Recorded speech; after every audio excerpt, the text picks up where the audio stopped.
Olá, eu sou Marcos Brioski e esse é o Abraterm em Foco, o seu podcast em termografia médica. O conteúdo mais atualizado do momento, trazendo a você especialistas de diferentes áreas e convidados experientes do mundo inteiro. Esta é uma iniciativa da Associação Brasileira de Termologia Abraterm. Juntos somos mais fortes. Eu sou a Ana Lúcia Justis Carci, sou de Passo Fundo, no Rio Grande do Sul, sou cardiologista e ecocardiografista. E hoje vou apresentar o meu trabalho de conclusão do curso, um pouquinho diferente, mudando um pouquinho a ênfase da termografia, mas explorando também os potenciais que ela tem. Então, eu fiz um trabalho sobre o uso da termografia na avaliação do risco cardiovascular em pacientes em diferentes cenários. Então, por que eu resolvi abordar sobre esse assunto? A doença arterial coronariana, pela Organização Mundial da Saúde, ela é considerada a maior causa de morte no mundo, responsável por 16% do total. E nesses últimos anos, desde 2000, que está sendo mostrado nessa tabela, teve um aumento considerável. Ela aumentou de 2 milhões em 2000 para quase 9 milhões de mortes anuais. Então, é um assunto muito relevante. E sabe-se que mais da metade dos primeiros eventos coronarianos, muitas vezes, eles aparecem como uma morte súbita, de forma cardíaca, eles ocorrem em indivíduos que são assintomáticos.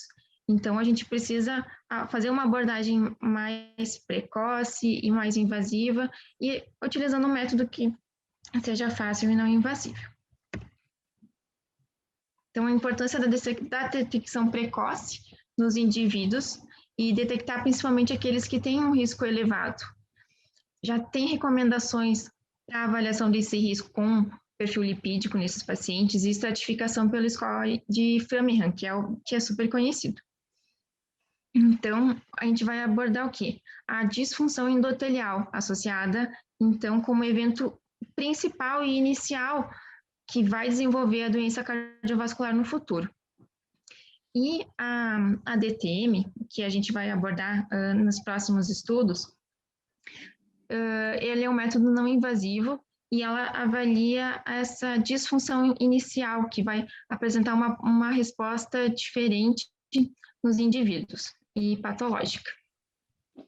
Só apresentar um pouquinho, esse é o score de Framingham, que ele é separado em homens e mulheres e aborda questões de risco como idade, perfil lipídico, níveis de pressão arterial, diabetes, tabagismo, e ele vai estratificar o indivíduo em categorias de risco baixo, moderado, alto, com uma expectativa dele desenvolver algum evento cardiovascular nos próximos 10 anos.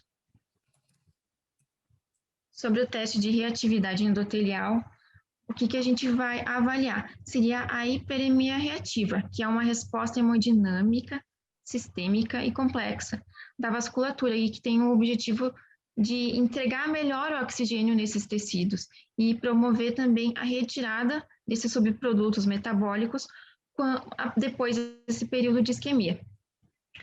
O óxido nítrico, e ele vai ter um importante papel, não é o único, mas ele tem um importante papel nesse evento de vasodilatação. E como foi estudado, a disfunção endotelial, ela vai promover uma perda da disponibilidade desse óxido nítrico e uma diminuição da produção. Então, essa vasodilatação após a isquemia, ela vai estar retardada, não vai acontecer nesses pacientes.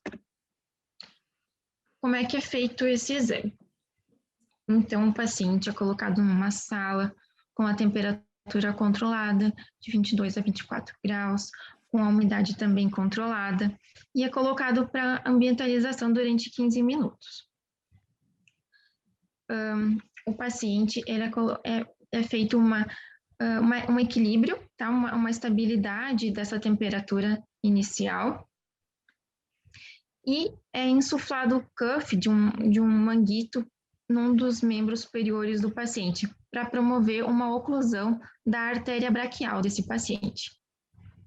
Esse cuff, ele é insuflado e ele permanece 50 milímetros de mercúrio acima da pressão sistólica, normalmente é esse valor, durante 2 a 5 minutos. E nesse período é feito o controle, então, da temperatura dos membros do paciente, das digitais. Depois desse tempo, é feita a desinsuflação e avaliado como vai ser a resposta térmica desse paciente. Então, o que é esperado? É esperado que haja uma recuperação nesse valor e ele ultrapasse, ele tem uma reatividade depois desse estímulo. Então, indicando que o óxido nítrico está trabalhando direitinho e esse paciente tem uma boa capacidade endotelial. E quando isso não acontece, quando a temperatura reduz, então a gente diz que esse teste está reduzido e que esse paciente tem um exame alterado. Então, aqui as imagens, né, sobre a hiperemia, que a gente espera que ocorra depois do estímulo isquêmico, e aqui com as imagens térmicas. Inicialmente vai ter, então, uma oclusão da artéria braquial, vai ter uma redução da temperatura, e após a hiperemia. Então, eu trouxe alguns estudos que mostram a importância dessa análise em diferentes aspectos e diferentes cenários. Então, trazendo a termografia como uma monitorização da função vascular, como uma ferramenta nova para avaliação do risco cardiovascular. Nesse estudo foram vistos 133 pacientes acima de 35 anos, 50% homens, que foram submetidos a DTM. O manguito ficou ensulfado durante 2 minutos e os pacientes que já tinham doença cardiovascular estabelecida ou imunossupressão, doença renal terminal e doença hepática foram excluídos deste estudo. Alguns fatores foram considerados desses pacientes como dados demográficos, medicações, como que foi referida à doença coronariana, que tipo de dados eles abordaram, exames laboratoriais e também foram estratificados com o score de Framingham. Foi submetido o protocolo, conforme eu havia explicado antes. Então, o teste de reatividade nesses pacientes, ele foi 62% mais baixo entre os pacientes com doença arterial coronariana, comparados àqueles pacientes sem doença coronariana com P de 0,0003. O DTM também foi menor em pacientes com a doença coronariana, mesmo após realizados ajustes para fatores de risco cardíacos, uso de medicamentos, e também resultados foram semelhantes após o ajuste com o score de risco de Framingham. A reatividade medida pela DTM foi vista que ela é inversamente relacionada ao aumento do risco cardiovascular, independente da idade, sexo e outros fatores. Ou seja, quanto maior o risco, menor o teste de reatividade. E também a reatividade vascular do braço, que não teve a insuflação pelo cuff, ele também diminuiu em pacientes que já tinham a doença coronariana estabelecida, comparados à corte dos pacientes que tinham baixo risco. Então, concluindo que o teste de reatividade medido pelo DTM é reduzido nos indivíduos com doença coronariana conhecida, e os pacientes assintomáticos que têm um risco maior também vão ter esse teste alterado. Então, o teste de reatividade após a deflação do braço não ocluído, isso gera uma contribuição também neurovascular para toda essa resposta.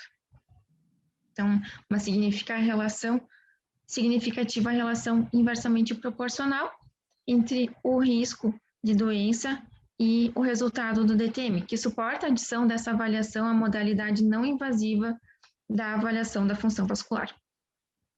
Um outro estudo que eu trouxe também, que seria a inter-relação de métodos não invasivos para medida de avaliação da reatividade pós-isquêmica macro e microvascular.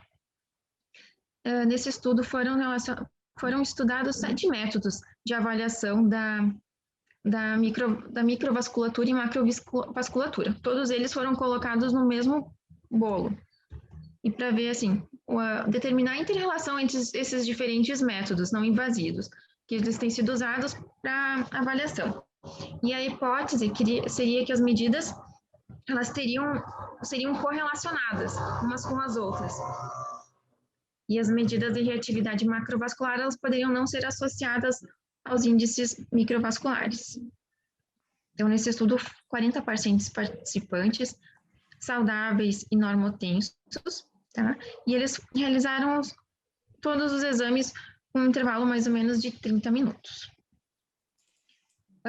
O FMD, que é uma medida que é usado o Doppler, é utilizado um aparelho de ultrassom com Doppler e com uma pessoa, com um radiologista já experiente, ele foi significativamente e positivamente associado com a reatividade index e o teste de reatividade. Ele não foi significativamente relacionado ao fluxo hiperêmico reativo, shear test ou a hiperemia reativa cutânea. Então, as medidas de reatividade vascular, elas nem sempre estão associadas. E sugere-se, então, que existem vários tipos, vários graus e mecanismos fisiológicos que eles estão envolvidos, e eles vão evocar diferentes respostas vasculares periféricas.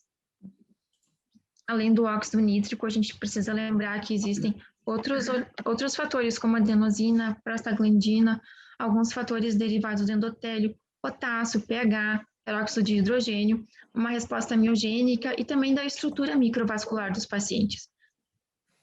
Então, vão ocorrer algumas diferenças fisiológicas, como uma hiperemia reativa medida, assim, a função microvascular, e a FMD, o índex, medindo a função mais macrovascular.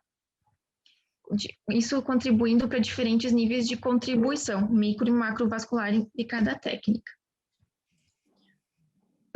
Esse estudo aqui, ele mediu o DTM para monitorizar e ver se ela tem alguma associação com defeitos da perfusão miocárdica. Então, ele investigou se a DTM se correlacionava com algum tipo de alteração da imagem miocárdica, independentemente de fatores de risco tradicionais, do score de Framingham. Para isso, 116 pacientes que apresentavam desconforto torácico foram submetidos ao exame de perfusão, cintilografia e o DTM, com o cuff insuflado por 2 minutos, tá? O teste de reatividade e a área sob a curva foram estudados como índices de reatividade. E foi visto que a redução do teste de reatividade foi significativamente menor em pacientes que tinham defeitos, que apresentavam defeitos da perfusão miocárdica, e isso foi independente deles apresentarem fatores de risco ou não, pelo score de Framingham.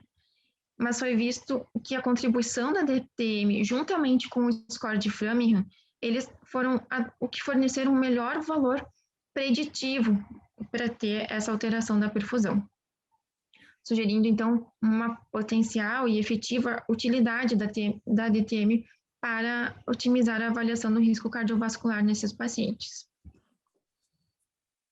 Esse estudo é bem interessante, que ele correlaciona a DTM, né, da função vascular com o score de Framingham e o cálcio coronariano. O cálcio coronariano, ele é um exame bem utilizado na cardiologia para fazer um score do risco, e mesmo em pacientes, ele usa em pacientes assintomáticos como fator prognóstico desses pacientes. Então, o teste de reatividade, ele foi fortemente e inversamente relacionado com o score de risco, né? Quanto maior o score, menor a reatividade do paciente, e com o cálcio arterial coronariano. Foi menor para cada categoria do score de Framingham, e também foi observado que teve uma combinação maior do cálcio coronariano e de maior risco estimado. Aqui eu coloquei uma imagem só para demonstrar como é que funciona o score de cálcio, que ele vê analisa como é que é a concentração. Ele não é um exame objetivo que caracteriza a obstrução de fluxo, mas está relacionado que quanto maior esse score, principalmente maior que 100, ele está relacionado com um aumento do risco cardiovascular e mortalidade de modo geral do paciente, não só por causas cardiovasculares. Essa é uma tabela demonstrando a curva ROC dessa análise desses pontos. Aqui. Então, a gente viu que o score de risco de Framingham, ele prediz o score de cálcio, o tempo de reatividade também, o teste da reatividade também, mas se nós associarmos os dois fatores, tanto o teste de reatividade quanto o score de Framingham, ele é o que dá um maior valor para predizer que o score de cálcio vai dar alterado e aumentando o risco assim do paciente. Aqui são escalas também que demonstram que quanto menor o teste de reatividade, maior o score de cálcio, e também aqui, quanto menor o teste de reatividade, maior o score de Framingham desses pacientes. Então, acima de 20, maior acima de 20, a gente diz que o paciente tem um risco elevado de risco cardiovascular de ter algum tipo de evento nos próximos 10 anos. O teste de reatividade braquial e a hiperemia reativa vascular, esse estudo ele avaliou no pré-operatório de alguns pacientes, não cardíacos, mas que iam ser submetidos a uma cirurgia torácica não cardíaca, mas de grande porte, do tipo esofagectomia, pneumectomia. E esses pacientes eles foram submetidos a esses dois estudos e a uma semana antes de serem submetidos ao procedimento. Desses pacientes, 4 pacientes foram excluídos porque a temperatura inicial das extremidades desses pacientes era menor do que 27 graus, então eles não puderam ser submetidos ao exame. E foram submetidos aos 2 exames no mesmo dia, com um intervalo de aproximadamente 10 minutos. Então, aqui a gente está demonstrando o DTM, que também é chamado de BAT, que ele faz uma análise, que é um exame demorado, depende da experiência também do profissional que faz, e ele vai analisar o fluxo e o diâmetro da artéria braquial durante a inflação e também depois, como é que vai funcionar o fluxo desse paciente na artéria braquial. E aqui demonstrando o DTM, que é conforme eu havia descrito no início do trabalho. Foram usados nesses pacientes alguns scores de risco pré-operatório, bem comuns, como o ASA, o LI e o ACC, e os dois investigadores que coletaram os dados no período perioperatório. Então, na verdade, esse estudo ele apresentou apenas que os pacientes com hiperlipidemia foram associados com os fatores menores da FMD alterada. Os outros fatores de risco, como tabagismo, obesidade, hipertensão, diabetes, eles não apresentaram diferença na FMD, no tempo de teste de reatividade, quando comparados ao outro grupo de estudo. Então, não teve um significado assim tão alterado nesse exame. E só apenas a avaliação com a BART foi associada com a incidência de hiperlipidemia, mas não com outros fatores de risco cardíacos. A única coisa que nesse exame eles não apresentaram objetivamente se esses pacientes tiveram complicações assim no pós-operatório. Eles estimularam mais fizeram mais a avaliação dos riscos mais perioperatórios, não mostraram com clareza as complicações pós. E, bom, o meu último artigo, ele seria da função vascular medida pela DTM, alterada em pacientes com síndrome metabólica e diabetes mellitus. Esses pacientes, então, o objetivo desse estudo foi correlacionar a extensão da disfunção vascular medida pela DTM com o grau da intolerância da glicose desses pacientes, e também com a extensão da aterosclerose subclínica em pacientes assintomáticos. Isso como se fosse um contínuo, com um grau de glicose normal, de tolerância normal, pacientes com síndrome metabólica e com diabetes mellitus. Então, pacientes assintomáticos com 35 anos ou mais, né, com tolerância de glicose normal, pacientes já com síndrome metabólica e pacientes com diabetes mellitus, que foram submetidos ao score de cálcio coronariano. Alguns fatores de exclusão, que seriam os pacientes que já tinham doença cardiovascular estabelecida, retinopatia diabética, doença renal, em estágio final, e também os que tinham síndrome de Raynaud. Então, o que foi visto nesse exame? Foi utilizada a tabela do ATP3, não quis colocar porque eu tinha feito muitos slides, eu acabei tirando alguns para não me estender demais, mas dizendo assim, ó, que o teste de reatividade, ele estava menor, quanto maior o número de fatores de risco para síndrome metabólica encontrados nos pacientes, e também para quanto mais grave eram esses componentes da síndrome metabólica desses pacientes, menor era o teste de reatividade. Então, a disfunção vascular medida pelo DTM, o score de risco de Framingham e o cálcio coronariano aumentaram com a gravidade do status metabólico e o grau de tolerância à glicose e síndrome metabólica em contínuo até diabetes mellitus. Tem uma tendência linear significativa, né, da DTM na reatividade vascular e do número de critérios diagnósticos do ATP3.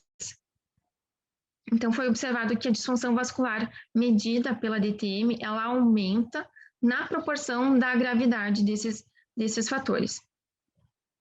O teste de reatividade, DTM e os síndromes de reatividade foram reduzidos também em pacientes com grau normal de tolerância à glicose para síndrome metabólica em ambos os sexos e também mesmo após os ajustes para sexo, idade e fatores. Então, o estudo mostrou que a extensão da disfunção vascular não depende somente do número dos critérios do ATP3 presente em cada indivíduo, mas da gravidade do status metabólico dele. Então, foi visto nesse estudo uma excelente correlação do DTM com o cálcio arterial coronariano, que foi demonstrado pela curva ROC, e que afirma a habilidade dessa tecnologia de identificar os pacientes com risco mais elevado. Então, pela correlação da disfunção vascular, está relacionado a DTM com o grau de desordem metabólica e também da carga aterosclerótica desse paciente, mesmo subclínica. Então, sugerindo que o DTM pode ser usado para identificar os pacientes com um risco mais alto para desenvolvimento da doença arterial coronariana ou mesmo com risco mais alto de ter realmente a doença coronariana. Concluindo, então, o DTM demonstrou ser uma ferramenta confiável para avaliação da reatividade cutânea microvascular, para otimizar também a avaliação do risco cardiovascular desses pacientes, e também está bem estabelecido que a adição da avaliação da presença da disfunção vascular ao score de risco, ela tem um valor incremental em predizer a carga aterosclerótica significativa. Obrigada. Muito bem, a Lúcia cumpriu aí, né? Olha só, o professor Edmar, ele está com a mãe dele no hospital, em treinamento, não é de Covid, é de outro problema sério de saúde. Ele não pôde participar e pediu desculpas aí, que ele gostaria, mas eu vou estar passando para ele depois a gravação, tá? Assim, muito boa apresentação dentro do que a gente tinha conversado, né? De você fazer uma revisão, e você fez a revisão bem específica em cima de termografia e o teste endotelial. E aí eu fico em algumas perguntas assim para você. Como é que você acha que poderia ser usado na prática hoje, né, dentro da tua realidade aí? Você vê que tem um caminho para isso? Porque você ainda não está fazendo as imagens, né? Ou já está fazendo as imagens? Não, eu ainda não estou fazendo as imagens, professor, mas Tá. eu vi, assim, como a importância que tem, e, assim, na cardiologia tem uma série de exames que a gente usa para estar fazendo tanto a avaliação quanto em pacientes que já têm uma história e precisam realmente de uma avaliação. E em vários estudos eu li, deixa eu só tirar aqui, eu li que está sendo estudado, só um minutinho. Está sendo estudado essa avaliação da reatividade também como para resposta, se o paciente está melhorando o controle glicêmico, está melhorando o controle pressórico, está emagrecendo, se vai ter esse tipo de diferença, se vai poder fazer esse controle. Então, eu acho que é uma tecnologia que é de fácil acesso, é não invasiva, eu acho que tem se mostrado superior também aos outros métodos e que está trazendo uma contribuição para realmente ver que está dando a resposta, que o controle pressórico, que esses controles dos fatores de risco vão realmente estar sendo efetivos para prevenir, para não deixar evoluir esse tipo de doença. Eu acho que eu confesso que eu não conhecia, mesmo na minha residência, que não faz tanto tempo assim que eu terminei, e nos estudos após, a gente não, acho que pelo lugar também, a gente não tinha um acesso tão aberto e tão fácil para essas tecnologias, mas eu vejo que elas tendem a agregar bastante para a avaliação dos pacientes. Eu tinha conversado que eu acho que vale a pena a gente explorar e divulgar mais esses exames. Então, como é que a gente podia implantar na prática de cardiologia aí na sua região, pensando, porque já deve ter, o pessoal já tem acesso ao score de cálcio, né? Que é alguma coisa até mais complexa, etc. O pessoal já tem acesso ao ultrassom, como você faz, né? Ecocardio. Você poderia até fazer o ultrassom e o DTM, mas o FMD, você já viu que o FMD ele não tem aquela relação com hiperemia, ele não é tão sensível quanto o DTM. Você já pensou assim, como é que se poderia implantar na prática, independente da divulgação? Se você pensa, se tem alguma dificuldade, sei lá, eu queria só ouvir de você, se você já conversou com outras pessoas a respeito disso. Marcos, posso emendar uma pergunta? Pode emendar uma pergunta. Então, a disfunção erétil, né, é um marcador também de doença cardiovascular. Eu queria saber a sua opinião em relação a isso, porque pode ser endotelial ou pode ser psicológico. E aplicar isso também na prática. Vamos lá. Primeiro, Ana Lúcia. Posso responder? Peraí, só um pouquinho, Severina. Deixa ela complementar, daí se na sequência você já fala. Pode ser? Segura aí. Deixa ela. Eu entendo que o mecanismo é o mesmo. Na verdade, o mecanismo é o mesmo, tanto da disfunção erétil de causa vascular, né? Que acontece que por mecanismos que estão prejudicados em pacientes que já têm doença vascular, não só coronariana estabelecida, ele não vai ter esse endotélio que vai facilitar a vasodilatação. Então, eu acredito que possa ser favorável na avaliação dos pacientes com disfunção erétil, para ver se tem essa etiologia mais vascular. Eu acho que falaria favorável a ser mais nesse caso, assim, porque a psicológica a gente não tem como ter um método objetivo para fazer esse tipo de avaliação, mas os pacientes com disfunção erétil e que tiverem esse teste alterado, eles precisam se preocupar também com outras repercussões da doença aterosclerótica. Pode falar lá, Severino. No caso da disfunção erétil, a gente já tem um método bastante confiável, que a gente faz a análise da artéria cavernosa, e quando ela está acima de 30 centímetros por segundo, então a gente vai graduando o quanto de disfunção erétil tem, além da visualização desses mesmos corpos cavernosos, se por acaso tem calcificações ou não. Então já se faz uma análise muito boa, mas não deixa de ser um exame preditivo para isso, não seria guiado para isso, mas seria preditivo, já que o endotélio vascular está desde o dedo do pé até a raiz dos cabelos, também vai estar no pênis. Então, não é um diagnóstico definitivo. Eu não vou saber se a disfunção erétil é psicológica ou é do endotélio, mesmo que tenha... ele pode ter as duas coisas, ele pode ter uma disfunção erétil psicológica e disfunção endotelial. E a disfunção endotelial não é a causa primária lá da disfunção erétil. Então, é isso que vai ter que cuidar. Então, ele entra numa avaliação complementar, né, e preditiva, como o Severino contou, né? Opa, aí, ó, tem um potencial risco de, né? Junto com outros critérios de risco, como o framing que foi mostrado pela doutora Ana Lúcia, né? A questão do tabagismo, hábitos de vida, etc., vão se somando a isso na avaliação clínica.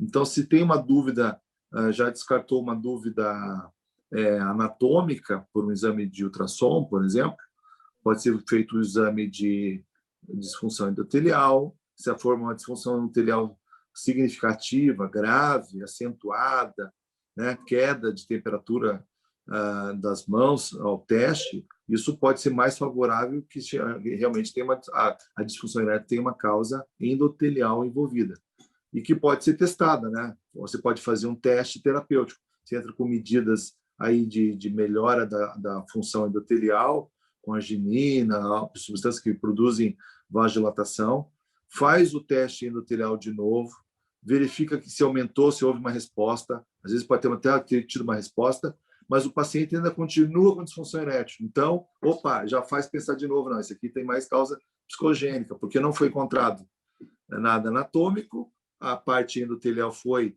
teoricamente, resolvida, confirmada pelo teste das mãos, mas ainda continua com disfunção erétil. Então, essas são linhas de raciocínio e que deve ser feita junto com quem é especialista na área, né? O urologista aí, que principalmente avalia a situação. Quer complementar mais alguma coisa nisso aí, Severino? Eu sou o único que trabalha aqui com isso, né? Ninguém quer fazer ultrassom do pênis, né?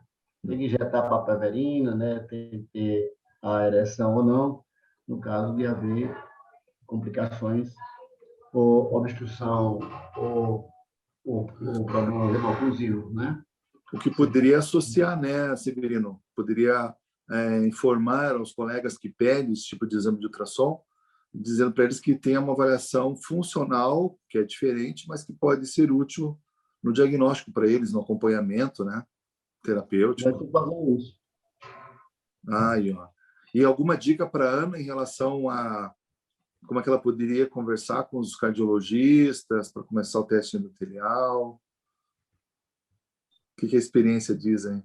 Eu diria que ela comece a fazer, mostrar.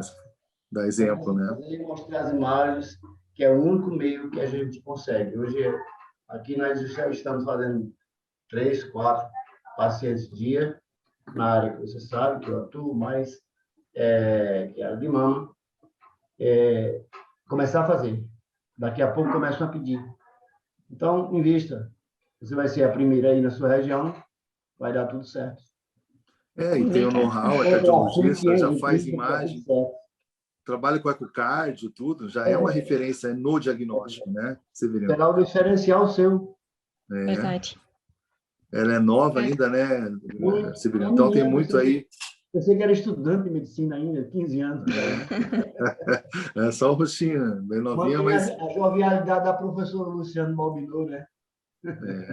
Nossa dama. O endotélio dela tá bom. Muito bom, Ana. Eu gostei daquelas imagens que você mostrou nas mãos também, junto com o gráfico. Aquilo está dentro de um artigo, né? Depois, se puder colocar para o grupo ali, seria bem interessante. Eu não conhecia aquela imagem, passou despercebido. Talvez tenha algum artigo lá que eu não tenha visto essa imagem. Muito bom.